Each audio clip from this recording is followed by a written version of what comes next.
Good morning, dear students. This is Arvind, and you all are welcome to the e-learning portal of Cambridge International School, Daswa. So, dear students, we are reading the main textbook, that is Beehive, and the chapter that we will continue today is The Bond of Love, written by Kenneth Anderson. Before reading further, let's have a quick recap of the story so far. We read that The Bond of Love is a story of love and friendship between a pet bear cub and the author's wife. He got the bear cub for her by accident. 2 years ago, they were passing through the sugarcane fields near Mysore. People were driving away the wild pigs from their field. Some were shot dead and the other escaped. Suddenly, a sloth bear came out of the field and she was panting in the hot sun. The author didn't want to shoot at her, but one of his companions shot the bear on the spot. They came near the fallen animal. They saw a baby bear riding on its mother's back. The little bear ran around the dead body of its mother. It was making a pitiful noise. Then it ran away into a sugarcane field. At last, the author was able to catch him. The little bear struggled to free himself. He tried to scratch him with his long hooked claws. They put him in a gunny bag and then brought him to Bangalore. The author presented the little creature to his wife. She was really delighted. The cub was a male and she named it Bruno. The author's wife looked after the baby bear like her own child. Bruno soon took to drinking milk from a bottle. He started eating and drinking a lot of things. He ate porridge, vegetables, fruits, nuts, meat, rice, eggs, etc. He drank tea, milk, coffee, and even beer and liquor. They had 2 Alsatian dogs. The baby bear became friendly with the dogs and all the children. He enjoyed himself freely. He spent his time in playing and running into the kitchen, and he also slept in their beds. One day, an accident befell him. The author had put down barium carbonate in the library. It was a poison. It was put down there to kill rats. Bruno entered the library and ate some of the poison. He suffered from a stroke of paralysis. But he dragged himself very slowly to the author's wife. He was weakening very rapidly. He was vomiting and breathing heavily. He was immediately taken to a veterinary surgeon. 10 cc of antidote was given to him. His condition remained unchanged. Then another 10 cc was injected. After some time, he got up and enjoyed a good meal. Another time, the little bear drank a gallon of old engine oil, but it had no ill effect on him.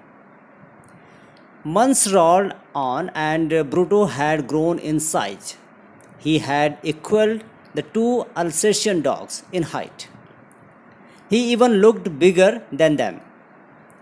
At times he was playful and mischievous. He was very fond of them all. Above all, he loved the author's wife. She loved him too. She had changed his name from Bruno to Baba. The baby bear could also do a few tricks. At her command, Baba could wrestle or box. He could hold a stick like a gun, but because of tenants' children, he had to be chained most of the time. Now, after the quick recap, let's read further. The narrator says that he and his son advised to send Baba to the zoo. When his wife was advised so by the friends too, she agreed and a letter was written to the zoo in charge to inquire if they would like to keep a bear at the zoo. He affirmed, and then Baba was sent to Mysore Zoo. He was packed in a cage kept on a lorry. He travelled a distance of 87 miles to reach the zoo.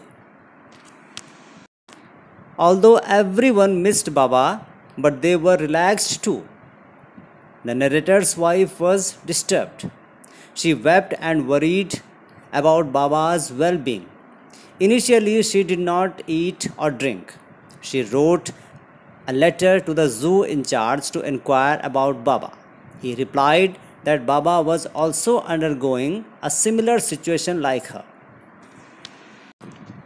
The author says that she would ask her friends visiting Mysore to visit Baba and check out on him. Everyone gave a similar report that Baba was fine but appeared thin and sad. The staff at the zoo said that he seemed worried. The narrator restrained his wife from visiting the zoo for 3 months. But one day she said that she wanted to see Baba, and if he would not take her, then she would go herself by train or bus. Finally, they went to see Baba at the zoo. Their friends had predicted that Baba would not recognize her, and the narrator also thought so. But to his amazement, she was a few steps away from the cage when Baba saw her and recognized her. He screamed with happiness. She ran up to him, patted him, and Baba was very happy to have her back. She remained there for 3 hours. She fed Baba different things which were his favorites. As the zoo had to close, they had to leave. The narrator's wife did not want to leave Baba, and both of them cried bitterly. Even the zoo in charge was very sad. The narrator was fine because he knew that the next step would be to take Baba back along to Bengaluru. They returned to Bengaluru and visited the superintendent at his bungalow. She cried and requested that both of them had been worrying for each other. She requested to have Baba back. The superintendent was a kind-hearted man and he accepted her request. He wrote the zoo in charge to arrange a cage for transporting Baba to Bengaluru. They went to Mysore with the superintendent's letter. Baba was put in a cage and the cage was kept on the top of the car. It was tied securely and they returned to Bengaluru. At their home in Bengaluru, a team of workers was employed to execute some work in the backyard. As Baba was a full-grown bear, he had to be kept isolated. So an island which was 20 feet long and 15 feet wide was built. It was surrounded by a dry pit which was 6 feet wide and 7 feet deep. It was the similar island that we normally see in the zoo where bears are kept. It was made like this because the bear would not be able to cross the pit over to areas that were inhabited by people, as it could be a threat to them. Things which were used by Baba had been kept securely.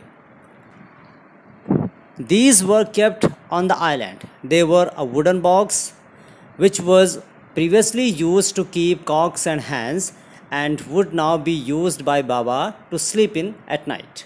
Straw was kept in the box to keep him warm. A piece of wood which Baba cradled like a baby, the stick that he used to point as a gun were also placed on the island so that he could play with them.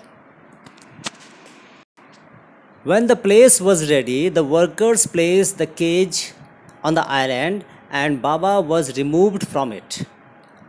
He was happy to be free, stood on his back legs, pointed the stick and cradled the piece of wood.